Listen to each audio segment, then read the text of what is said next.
Vamos abrir a palavra então, a Bíblia, que se encontra em 2 Samuel 6, somente um versículo 11.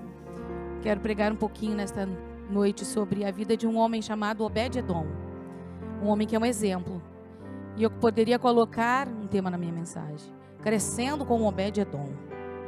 Crescendo com Obed-Edom, porque esse homem é um homem que vai galgar muitos degraus da escada da vida ministerial, espiritual. Todas as áreas Deus vai abençoá-lo. E diz assim: ficou a arca do Senhor em casa de Obed-Edom, o geteu, 3 meses, e o Senhor o abençoou e a toda a sua casa. Somente até aqui. Para falar da arca de Deus, para falar de Obed-Edom, temos que falar um pouquinho sobre a arca do Senhor. Temos que falar um pouquinho sobre o rei Davi, porque vocês conhecem que a arca de Deus, quando o Senhor determinou para Moisés fazer o tabernáculo, já preguei muitas vezes sobre o tabernáculo, até chegar ao lugar santíssimo, onde ficava a arca da aliança, propiciatório de ouro puro. A arca representava nada mais, nada menos do que a presença de Deus. A arca do Senhor era a presença de Deus. A palavra Shekinah, literalmente no hebraico, significa presença, porque presença é diferente de glória. Glória no hebraico significa kavod, que é glória, mas Shekinah literalmente significa presença, para que você entenda. E a presença de Deus ficava ali, no lugar santíssimo. Era uma arca de madeira de acácia revestida de ouro. E dentro da arca da aliança ficavam 3 elementos: a vara de Arão que floresceu, o maná escondido numa urna de ouro, e as tábuas da lei escrita pelo dedo de Deus, como memorial eterno diante do Senhor. Porque as tábuas da lei ali representa um Deus poderoso, que guarda a sua palavra eterna e permanece para sempre. Os seus mandamentos são eternos. Passará os céus e terra, porém as suas palavras nunca hão de passar. E as tábuas da lei foram escritas pelo dedo de Deus, para ficarem os 10 mandamentos como um memorial eterno. A urna de ouro com maná escondido representa Jesus Cristo, o Salvador da nossa vida, que é o nosso maná escondido, é a nossa porção diária, é o nosso Cristo, é o pão vivo que desceu do céu. E aquela a vara de Arão que floresceu representa a obra da terceira pessoa da Trindade. Você percebe que começa com Deus, o eterno Salvador, o eterno Criador, depois com Jesus Cristo, o eterno Salvador, e terceiro, o Deus Espírito Santo, eterno Consolador, através daquela vara de Arão que floresceu, que representa o Espírito Santo, que pega um homem sequíssimo, morto em seus delitos e pecados, e transforma, e faz reviver, e faz renascer, e faz dar frutos, como a vara de Arão estava ali, passou a noite diante da presença do Senhor, mas floresceu, deu fruto, deu amêndoa. Assim é a obra redentora do Espírito, é a obra vivificadora do Espírito Santo. Ele pega um homem morto, mas quando chega na presença dele, ele faz florescer. Esta estava dentro da arca para lembrar como memorial eterno as 3 pessoas da Trindade, a presença de Deus, do Deus Todo-Poderoso. Por isso há uma diferença entre Shekinah e Kavod, porque Shekinah é presença, e há uma diferença. Glória, alguém pode entrar na igreja e receber a glória, mas sair na porta e perder a glória. Mas quem tem a Shekinah, ele tem a presença. E quem tem a presença, ele promove a glória. Quem tem a presença, ele produz a glória. Você chega num culto, você chega num lugar, e se está ministrando alguém que tem a presença de Deus, que vive na presença de Deus, que anda na presença de Deus, você pode estar morto, você pode estar ali debilitado, mas você começa a se encher da glória, porque quem está ministrando, quem está cantando, tem a Shekinah. Ele não tem somente a glória, ele tem a presença, e a presença, ela promove a glória de Deus. Coisa boa é ser cheio da glória, mas para ser cheio da glória e manter a glória na nossa vida, primeiro temos que ter a presença, guardar a presença, amar a presença, desejar a presença. Oh, que coisa maravilhosa! E vocês conhecem a história, quando a arca do Senhor foi tomada em 1 Samuel, quando há uma guerra dos filisteus contra Israel. E ali o sacerdote, o nome dele era Eli, e seus dois filhos Ofni e Finéias entraram na guerra. Mas aqueles homens, eles não valorizavam a presença de modo correto. A presença estava com eles, estava no templo, mas eles não valorizavam. Eles pensavam que a presença de Deus, a arca, era um amuleto, que se eles levassem para a guerra eles iam vencer. Mas eles não viviam na presença, eles desprezavam a lei de Deus. Eles não guardavam os mandamentos de Deus, eles aborreciam os mandamentos, eles não ouviam a voz do Pai, faziam tudo que era abominável na casa de Deus, se prostituíam na tenda da congregação. E Deus por muito tempo avisou, mas chegou um tempo que Deus também, a Bíblia diz que Deus se ira. Ai do homem que cair na mão de um Deus irado. Eli amou mais os filhos do que a Deus, e Deus entrou com juízo na sua casa, porque ele reinou muito tempo. Ele administrou a casa de Deus como sacerdote muito tempo, sem valorizar a presença. E eu fiquei pensando, Eli, cada vez que você olhar Eli no templo, Eli vai estar sentado numa cadeira. Ele não valorizava a presença de Deus, ele não trabalhava com amor na casa de Deus. Sabe o que Deus fez? Tirou dele o sacerdócio, tirou dos filhos do sacerdócio, porque naquele dia em que a arca de Deus foi tomada pelos filisteus, a arca de Deus foi levada. Quando a notícia chega para Eli, a Bíblia diz que ele era velho, pesado, e ele cai da cadeira, ele vai quebrar o pescoço, porque ele vivia sentado na cadeira, passava o dia sentado numa cadeira, e na guerra ele ainda nem se prestava para orar. Ele ficou esperando a notícia sentado na cadeira. E quando chega a notícia de que os seus dois filhos, Ofni e Finéias, morreram na batalha, e que a arca de Deus foi tomada, ele cai da cadeira, quebra o pescoço, e ele vai morrer. A esposa de um daqueles sacerdotes estava para dar à luz, e quando falam que a arca de Deus foi tomada, e que seu marido morreu na guerra, ela vai dar à luz, e ela vai morrer ao dar à luz, e ela coloca o nome do menino, e acabou. Porque ela diz, foi tomada a glória de Israel. Foi-se a glória de Israel. Que tristeza é essa? Agora Israel, a arca foi levada, os filisteus levaram, mas os filisteus pensaram, agora nós estamos poderosos, porque nós temos o nosso Deus Dagon, que para eles era o Deus mais poderoso, e agora eles tinham vencido Israel. Eles pensaram, Dagon é mais poderoso do que a arca. Mas se nós juntar o poder de Dagon com a arca da aliança, ninguém vai bater os filisteus, ninguém vai derrotar mais o povo dos filisteus, porque nós vamos ter a presença do Deus de Israel junto com Dagon. Na cabeça deles, eles iam ser invencíveis. Mas quando durante a noite, porque Dagon, o Deus dos filisteus, era um Deus metade homem e metade peixe, e eles levam a arca e colocam diante de Dagon. Quando eles vêm de madrugada para olhar, Dagon estava prostrado diante da arca da aliança. Porque diante da presença de Deus, toda potestade, toda divindade tem que se dobrar, tem que se render, porque o nosso Deus é o Deus Todo-Poderoso. O nosso Deus é o verdadeiro Deus. Ele não é apenas uma divindade, Ele é o Deus invencível, Ele é o Deus das batalhas, Ele é o único e verdadeiro Deus. E Ele diz, não porás outra imagem diante de mim, não há outro Deus além de mim, eu sou o Senhor, e fora de mim não há Salvador. Eles pensaram, isso é coincidência, colocaram de novo Dagon, erguer Dagon, porque não é Dagon que ergue os filisteus, é eles que erguem o Deus deles. E eles vão lá e vão erguer Dagon de novo. Quando passa a noite de novo, que eles chegam na casa de Dagon, olha o que vai acontecer. Quando eles vão chegar na casa de Dagon, Dagon agora não está só prostrado, está com as mãos cortadas, está com a cabeça cortada, só o tronco diante da arca. Sabe por quê? Diante da presença de Deus, todo mal é cortado, todo poder do diabo é cortado, todo projeto do diabo é cortado. Nesta noite Deus está cortando todo o mal que veio contra a tua vida, porque aqui tem presença de Deus.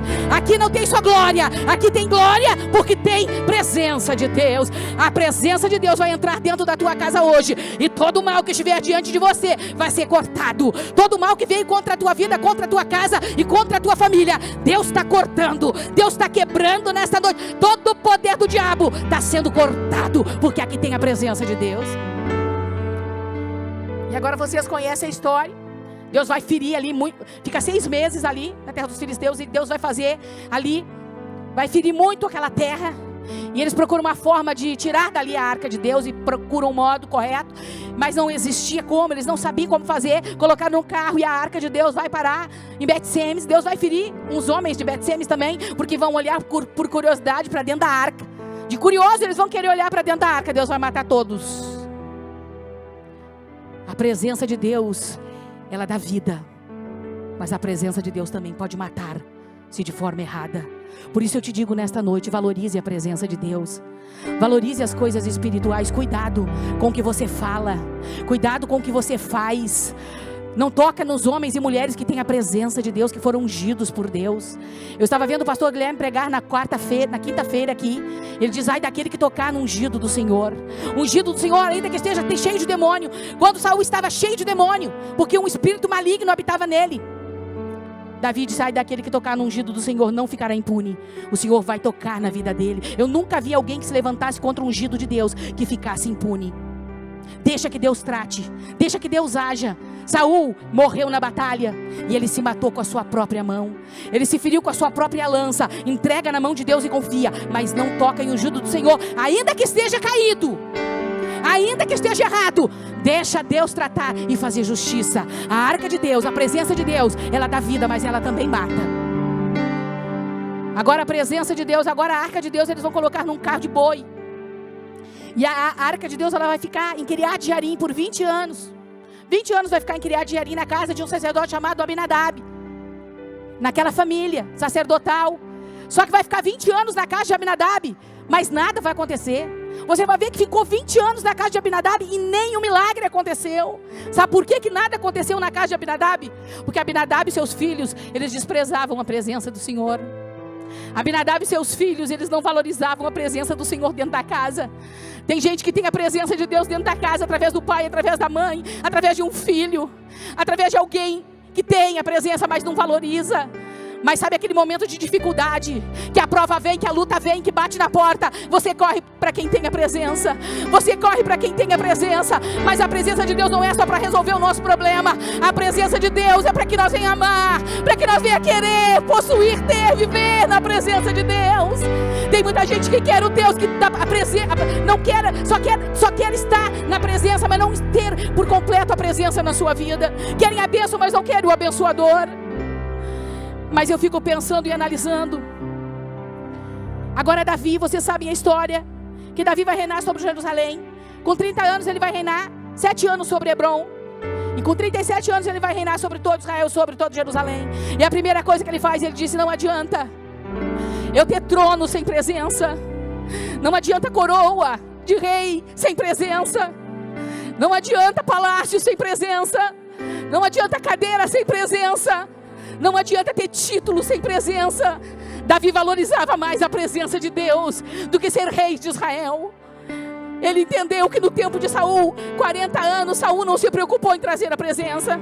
Ele reinou 40 anos sobre todo Israel, sem se preocupar em trazer a presença de Deus para Israel.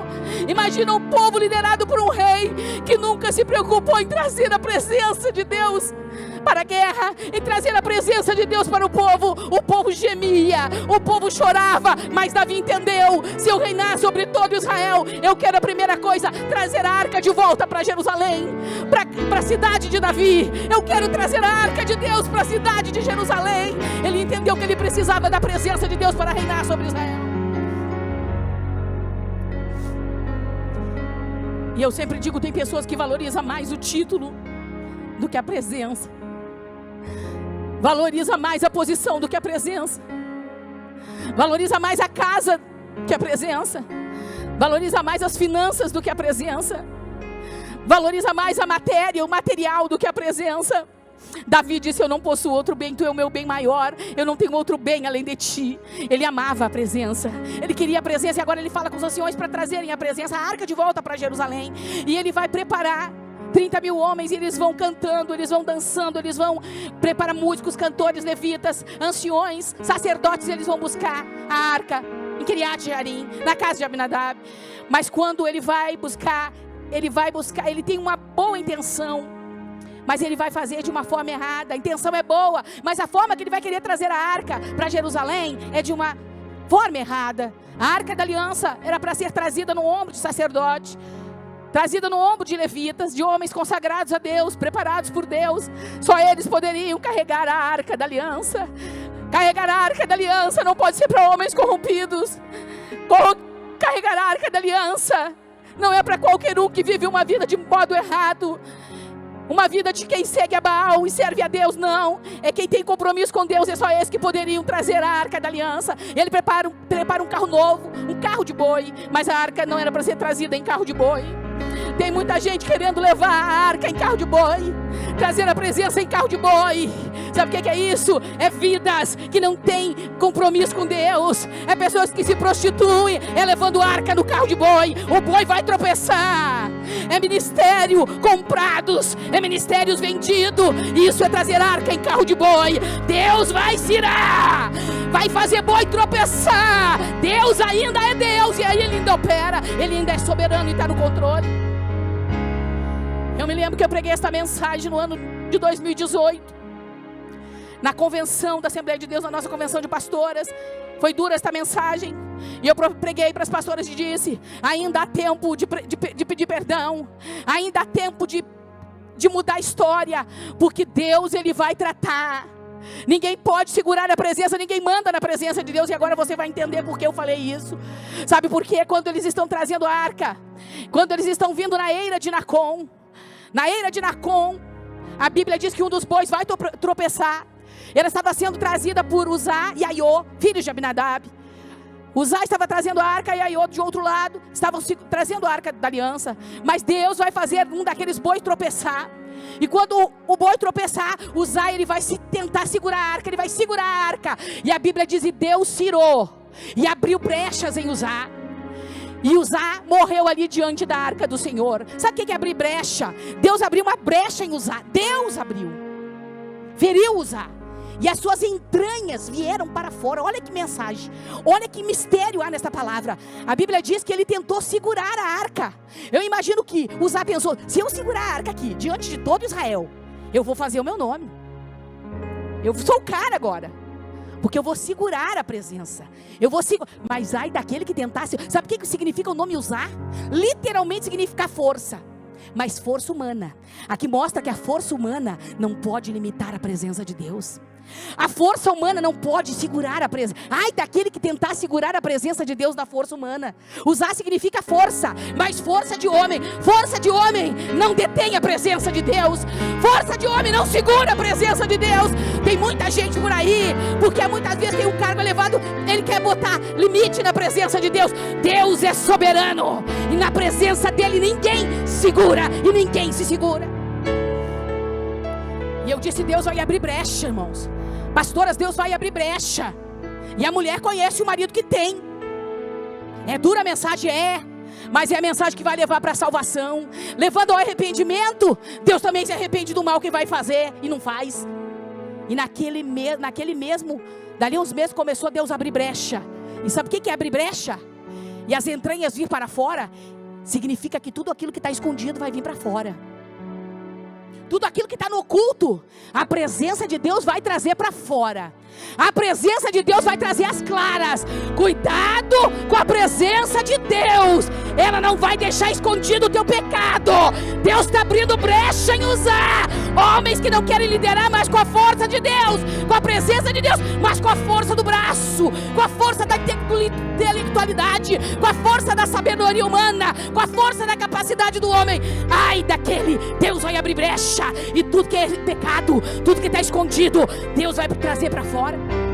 Deus vai fazer vir para fora. Eira de Nacon. O que significa eira de Nacon? Eira de Nacon é lugar que se cai, é lugar que se tropeça. Quem quer levar a presença de Deus vai ter que passar pela eira de Nacon. Todos nós vamos passar pela eira de Nacon. Só que quem tem a presença vai passar dando glória a Deus, porque ama a presença, quer trazer a presença para si, quer amar a presença, trazer para casa, trazer para a sua vida. E agora a Bíblia diz que a arca, eu fico pensando, a arca não fica na casa do sacerdote e nem vai com o rei. Sabe onde é que a arca vai ficar? Na casa de Obed-edom, o geteu. Ele era de Gat-Rimon, ele era levita. Alguns dizem, não vou contender isso aqui, mas Gat-Rimon era uma cidade levítica, uma das cidades levíticas. Ele era filho de Gedutum, e ele era um levita esquecido à beira do caminho. Ele estava à beira do caminho que ia para Jerusalém, 12 quilômetros de Jerusalém. Ele estava tão perto de Jerusalém, mas a bênção parecia tão longe, que ele nunca ia conseguir chegar. Ele nunca ia chegar até a presença de Deus. Mas agora a presença de Deus vai para a casa dele. A presença de Deus não vai ficar na casa do sacerdote, e nem vai com o rei para Jerusalém. Vai ficar na casa de Obed-edom, porque Deus tinha uma surpresa para Obed-edom. Obed-edom até aqui era um homem pobre. Obed-edom até aqui era um homem esquecido. Obed-edom literalmente significa servo. E Edom significa vermelho. Vermelho significa sangue. Sangue significa sacrifício. Servo do sacrifício, servo do sangue. Obed-edom, a arca vai entrar dentro da casa de Obed-edom. Oh, que maravilha, oh, que surpresa. Obed-edom poderia dizer: não, eu não posso aceitar a casa, aqui na minha casa, se Deus matou um judeu. Como que eu vou aceitar a arca ficar na minha casa? Mas Obed-edom diz: eu quero a arca. Minha esposa, tu está disposta a receber a arca da aliança? Tu sabe muito bem o que representa. Eu sei, meu marido, mas eu te prometo, eu vou cuidar da presença. Eu vou honrar a presença. Eu vou amar a presença. E eu acredito que eles depositaram a arca dentro da sala, no lugar principal de primazia. Eu acredito que a esposa de Obed-edom não dormia de noite. Durante a noite ele ia lá na sala e dava uma olhadinha na arca, que representava a presença de Deus. Obed-edom ia lá e amava a presença, adorava. Eles não conseguiam mais ficar sem aquela presença. E a Bíblia diz que a arca ficou 3 meses na casa de Obed-edom, e a Deus abençoou tudo que ele possuía. Deus bastou 3 meses na casa de Obed-edom, 20 anos na casa de Abinadab, e nada aconteceu. 20 anos e nada marcou, nenhum milagre se fez. Deus não abençoou nada que Abinadab possuía. Mas 3 meses bastou para Deus mudar a história de Obed-edom. 3 meses bastou para Deus fazer milagre na casa de Obed-edom. E essa mensagem chegar até a nossa vida nesta noite. Deus abençoou a sua casa e tudo que possuía. No primeiro mês eu acredito que Deus abençoou a vida sentimental de Obed-edom. A hora vai correndo e eu precisaria de 2 horas para pregar. Mas vamos lá. O primeiro mês Deus vai abençoar a vida sentimental de Obed-edom, porque tudo começa no casamento. Casamento abençoado, casa abençoada. Se você não está feliz no casamento, você não está feliz para fazer o resto, não. Deus abençoa a vida sentimental. Alguns teólogos e alguns pregadores dizem que a mulher de Obed-edom era estéril. Mas quando a presença de Deus chega na casa de Obed-edom, Deus vai tirar a esterilidade da mulher de Obed-edom. Toda aquela tristeza vai virar alegria. Tudo aquilo que era amargo agora vai ficar doce. Toda aquela amargura, tristeza, depressão vai se transformar em alegria. Tudo vai virar amor. Tudo vai virar gentileza, porque eles vão começar a se amar. O amor vai germinar novamente, vai brotar novamente. Tudo agora se torna carinho. Tudo agora se torna afeto. E aquela mulher agora vai estar gestante, porque Deus vai abençoar a vida sentimental daquele casal. Casal que está me ouvindo nesta noite, eu quero dizer: Deus vai trazer um renovo no teu casamento, porque é primazia. Deus está preocupado, é prioridade de Deus abençoar o teu casamento, para que você ame o seu cônjuge. Ame a pessoa que Deus te deu. Devemos amar o nosso cônjuge. Vamos dar conta do nosso marido naquele dia. Marido, tu vai dar conta da tua esposa naquele dia. Deus estava preocupado em primeiro abençoar o casamento de Obed-edom. Deus vai transformar em 1 mês o casamento de Obed-edom. Tudo, aquele amor vai voltar. É forte. Sabe que Deus, Ele veio para trazer amor ao nosso coração, amor pelo nosso cônjuge. Tem gente que diz: eu me apaixonei por outro, pastora, e agora o que eu faço? Te apaixonou coisa nenhuma, sentimento do diabo, sentimento maligno. Mas a minha esposa não dá mais atenção para mim, ela não me valoriza, e a fulana lá no meu serviço me dá tanta atenção. Cilada do diabo, irmão. Ame a tua esposa. Peça para Deus tirar a cegueira dos teus olhos, limpar e lavar teu coração. Cuidado com o que você está vendo, com o que você está olhando. Volta os teus olhos para a mulher da tua mocidade que Deus te deu, e ser feliz com ela, e vai morar no céu com ela e com toda a tua família. Não perca a tua salvação por prato de lentilha. Deus vai tratar no teu casamento, vai curar teu casamento. Segundo mês, Deus vai abençoar toda a vida material. A Bíblia vai nos dizer que Deus vai abençoar a terra. A terra que não produzia vai começar agora a germinar. A semente que ele plantar vai germinar 100 por 1. Vai enriquecer aquele homem. O gado vai começar a reproduzir. As ovelhas vão começar a dar cria. Meu Deus, a bênção é tão grande que a notícia vai chegar lá no rei. Olha, rei, Deus está abençoando Obed-edom. A casa dele está sendo abençoada. Por quê? Por causa da arca da aliança dentro da casa de Obed-edom. Irmãos, eu quero que a bênção de Deus chegue na tua casa, que a presença de Deus faça tanto milagre na tua casa, que todo mundo saiba que a tua casa está sendo abençoada por causa da presença. O teu casamento é abençoado por causa da presença. A tua finança está sendo abençoada por causa da presença. Deus vai te aumentar as tuas finanças. Deus vai prosperar a tua vida. Ele é dono da prata e dono do ouro. É Ele quem te dá, é Ele quem te abençoa. Quando é Deus que dá, irmão, aquilo que o homem adquire com a sua própria mão humana, ele pode perder, mas aquilo que Deus dá nunca termina. A bênção que Deus que dá para nós nunca se acaba. Entenda esta verdade. E eu já quero profetizar sobre a tua vida. Em 3 meses Deus vai virar a tua história. Através desta live, Deus vai chegar aí dentro da tua casa e vai fazer um rebuliço aí dentro. Vai fazer uma reviravolta aí dentro. Porque aonde a presença de Deus chega, a mudança. Aonde a presença de Deus chega, nada fica igual. E Deus vai fazer um milagre na tua casa, no teu casamento, nas tuas finanças e na tua vida espiritual. Porque o 3º mês, Deus vai abençoar a vida espiritual de Obed-edom. Obed-edom não consegue mais viver sem a arca. Obed-edom não consegue mais viver sem a presença. Agora ele está rico, ele está afortunado, ele está abençoado por Deus, mas ele está com o coração apertado, porque ele sabe que Davi já vai chegar e vai levar a arca de volta para Jerusalém. Ele diz: minha esposa, tu está disposta a deixar tudo para trás, tudo aquilo que Deus nos deu, tudo aquilo que nós adquirimos? E ela disse: eu estou, porque eu amo mais a presença do que a matéria. Eu amo mais a presença do que tudo. Eu amo mais a presença do que tudo. Irmãos, você pode viver sem um carro novo para andar, você pode até ficar sem dinheiro no bolso, mas não fica sem a presença.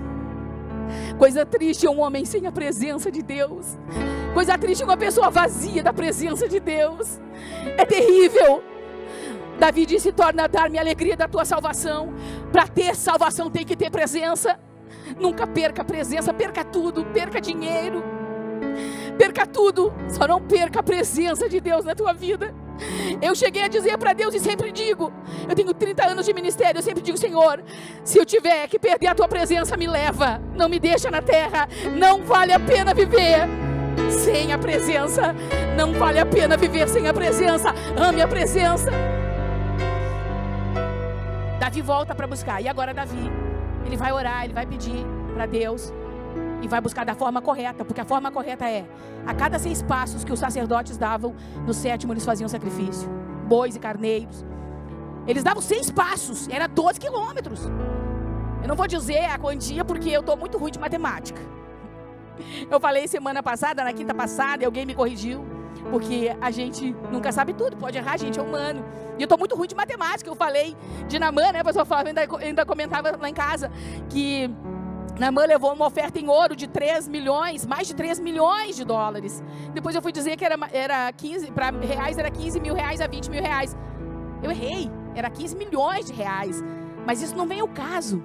O importante é que a presença de Deus valia mais do que tudo para Obed-edom. Obed-edom não queria mais ficar longe da presença de Deus. E agora Davi está indo, e eles estão dando a cada 6 passos, eles estão fazendo um sacrifício. Imagina. Era muito sacrifício, sabe por quê? Porque para levar a presença de Deus é com sacrifício. Para levar a presença de Deus tem que ser sacrificando. A cada 6 passos, sacrifício. A cada 6 passos, sabe o que é sacrifício? É vida de fidelidade com Deus. É jejum, é oração, é renúncia, é pagando preço. É para manter a presença de Deus e trazer a presença de Deus na nossa vida. Não basta uma vez, é sempre, é de contínuo. A cada 6 passos sacrificando a Deus para levar de volta para Jerusalém. E agora Obed-edom fala com Davi, vocês conhecem a história, ele deixa tudo para trás. Tudo que Deus me deu, mas ele pode dar de novo. E ele vai para Jerusalém. Ele vai levando a arca junto com os sacerdotes, com os levitas, porque ele se torna guardião da arca também. E Davi, ele vai tirar a roupa de rei e vai colocar uma túnica sacerdotal. Que incrível!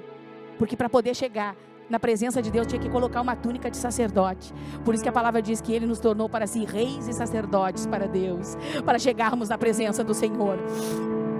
E agora eu quero falar sobre Obed-edom. O que é Obed-edom? Qual é o crescimento na vida de Obed-edom? Eu vejo esse homem crescendo, esse homem prosperando. Ele vai subir alguns degraus. Já preguei sobre a mudança na vida sentimental, material e espiritual. Agora ele vai subir alguns degraus. E o primeiro degrau que Obed-Edom vai subir é que Obed-Edom, ele amava tanto a presença que ele vai se tornar porteiro da arca.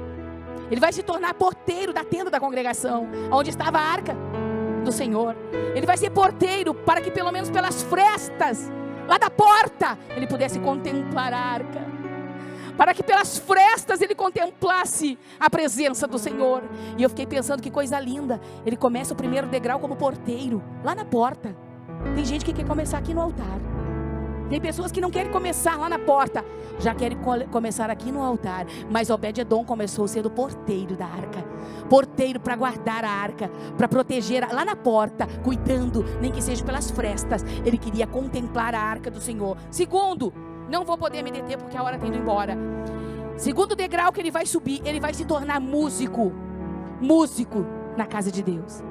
Ele vai aprender a tocar, e eu acredito que o próprio rei Davi ensina ele, porque Davi amou ele, por isso que levou para Jerusalém. Eu acredito que Davi chegou e disse assim: tu não vai ficar mais na beira do caminho, tu não vai ser mais um levita esquecido, eu vou te levar para adorar o Senhor, para ser porteiro e para ser músico da casa de Deus. Tu vai tocar harpa, Obed-Edom, eu vou te ensinar. Eu acredito que o próprio rei Davi começou a tocar harpa, ensinando Obed-Edom, porque o rei Davi era espiritual e ele queria ficar na presença de homens espirituais. Quem tem presença gosta de andar com um homem que tem presença. Quem tem presença de Deus não gosta de andar com homem carnal, com pessoas carnais que não têm a presença. Davi ensinou Obed-Edom e ele virou um músico da casa de Deus. Terceiro, ele vai se tornar o guardião da arca do Senhor, da arca da aliança. Ele vai ser guardião da arca. Guarda a arca, guarda a presença. Ele vai guardar a presença de Deus. Ele amava, ele guardava. Quarto, ele vai se tornar ministro de louvor. E eu vou ditando aqui para vocês, porque eu não ditei os versículos. O primeiro se encontra em 1 Crônicas 15, 17 e 18. Primeiro degrau, quando ele se torna porteiro do santuário. Segundo, 1 Crônicas 15, 21, ele se torna músico. Terceiro, quando ele se torna guardião da arca. Quarto, ele se torna ministro de louvor. 1 Crônicas 16, verso 4, ele vai louvar o Senhor. E chamaram os levitas para louvarem e adorarem a santidade de Deus. E lá estava quem? Obed-Edom. Obed-Edom, ele vai se tornar porteiro, ele vai se tornar músico, ele vai se tornar guardião, e ele vai se tornar ministro de adoração. Ele vai cantar e adorar o Senhor com os levitas. Não é mais aquele Obed-Edom esquecido para morrer na beira do caminho. E eu sei que nessa noite tem muito levita esquecido para morrer na beira do caminho, mas os homens não me enxergam. Mas tem um Deus que está te vendo aí, levita, adorador, na beira do caminho. Deus não vai te deixar morrer na beira do caminho. Deus vai te fazer subir degraus. A partir desta noite Deus vai entrar na tua casa para mudar a tua história. Tu não vai ser fadado a morrer na beira do caminho. A arca de Deus, a presença de Deus vai mudar a tua história nesta noite. Quinto degrau que ele vai subir. Ele era liderado como músico, mas no quinto degrau ele vai começar agora a ser líder. Ele vai liderar. Ao invés de ser liderado, agora ele vai passar a liderar um grupo de 68 homens. Lá em 1 Crônicas 16 e 38 diz que ele passa a liderar. Ao invés de ser liderado agora como músico, ele vai começar a liderar para a glória do Senhor. E o sétimo degrau que ele vai subir, ele vai ser tesoureiro. Ele vai ser tesoureiro do santuário, da prata e do ouro do santuário. Ele vai ser o tesoureiro que vai cuidar do ouro e da prata do santuário. Imagina que posição ele é. Olha os degraus que ele subiu. Esse é o sexto degrau que ele sobe. Ele vai ser convidado pelo rei. O rei olhou para todos aqueles homens de confiança. Ele traz todos os homens de confiança, coloca diante dele, e ele vai olhar e vai dizer: tem uma aqui que não ama mais o ouro do que Deus. Tem alguém aqui no meio que não ama mais a prata do que Deus. Tem um homem aqui que ama mais a presença do que o ouro do santuário. Tem alguém que ama mais a prata ama mais a Deus do que a prata do santuário. Quem?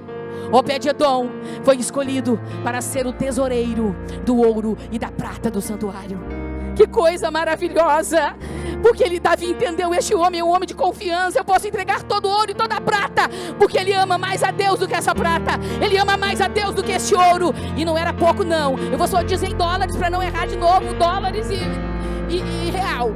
Eram mais de 3 bilhões agora, de dólares. Não vou converter porque eu vou errar. Eram mais de 3 bilhões, eu fui estudar, mais de 3 bilhões de dólares, o ouro e a prata do santuário. E lá estava Obed-edom, cuidando do tesouro do santuário. E o 7º passo que ele vai dar, que eu considero um dos mais importantes, que parece que vai parar por aqui, não, ele nunca para, porque quem ama a presença nunca para. Quem ama a presença sempre quer mais. Quem ama a presença quer mais de Deus. Ele não se contenta em ser porteiro, ele não se contenta em ser guardião, ele não se contenta em ser músico, ele não se contenta em louvar e adorar, ele não se contenta em liderar, ele não se contenta nunca, ele sempre quer estar mais perto de Deus. E o 7º degrau que ele sobe é familiar. Ele vai gerar, ele e sua esposa vão gerar 8 filhos. E esse foi um dos maiores tesouros que Deus deu a Obed-edom, aquele homem infrutífero, aquele homem desonrado na beira do caminho, vai se tornar um homem honrado. E os filhos são herança do Senhor. E Deus vai dar àquela família, aquela mulher de Obed-edom. A Bíblia não fala muito dela, mas ela foi uma vitoriosa. A mulher de Obed-edom venceu na história também. Quando teu marido vence, você vence junto. Eles tiveram 8 filhos. Eu vou citar rapidinho aqui para encerrar, porque a hora foi. O nome do primeiro filho ele colocou Semaías. E o nome Semaías significa Jeová me ouviu.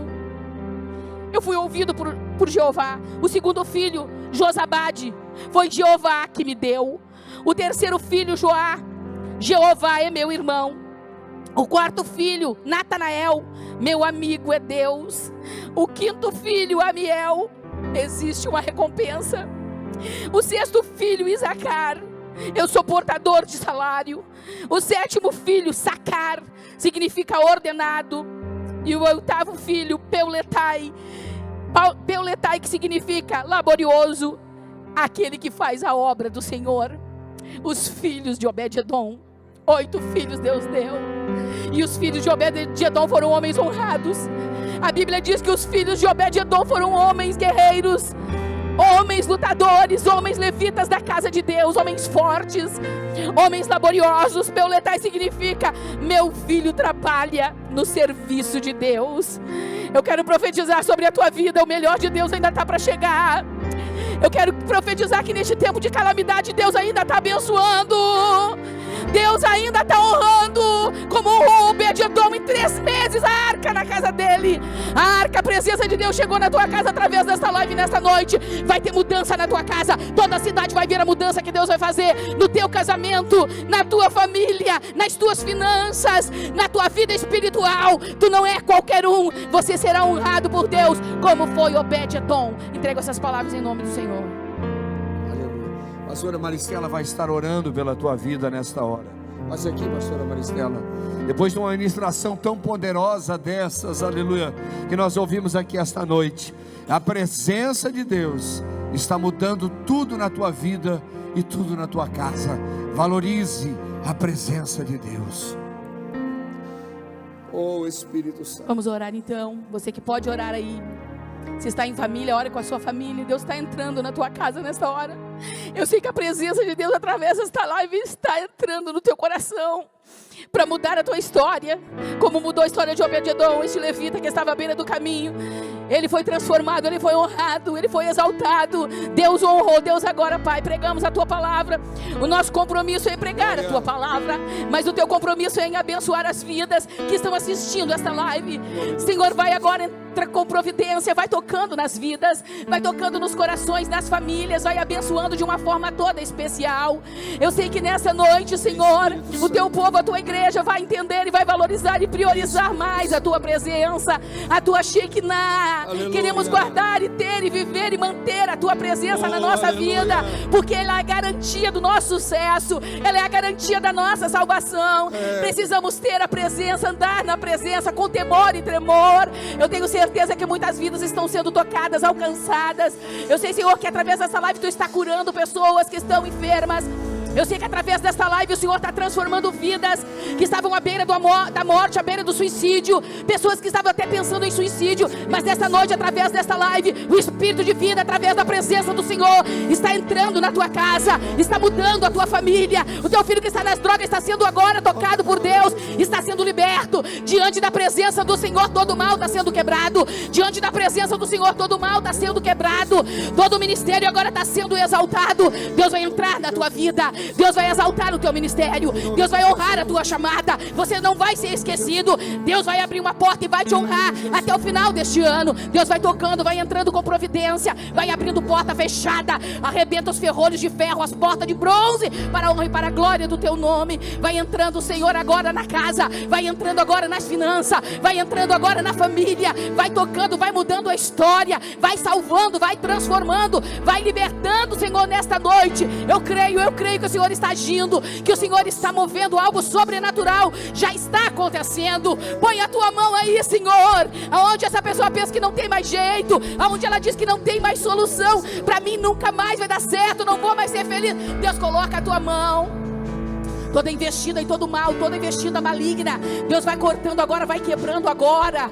Todo decreto de maldição, todo decreto de morte contra essa família, todo decreto, todo espírito de morte que está rodeando esta vida, que está rodeando essa família, eu te ordeno agora que tu caia por terra, que tu saia da frente, que tu saia do caminho, porque a presença do Senhor está na frente nesta noite, em nome do Pai, do Filho e do Espírito Santo.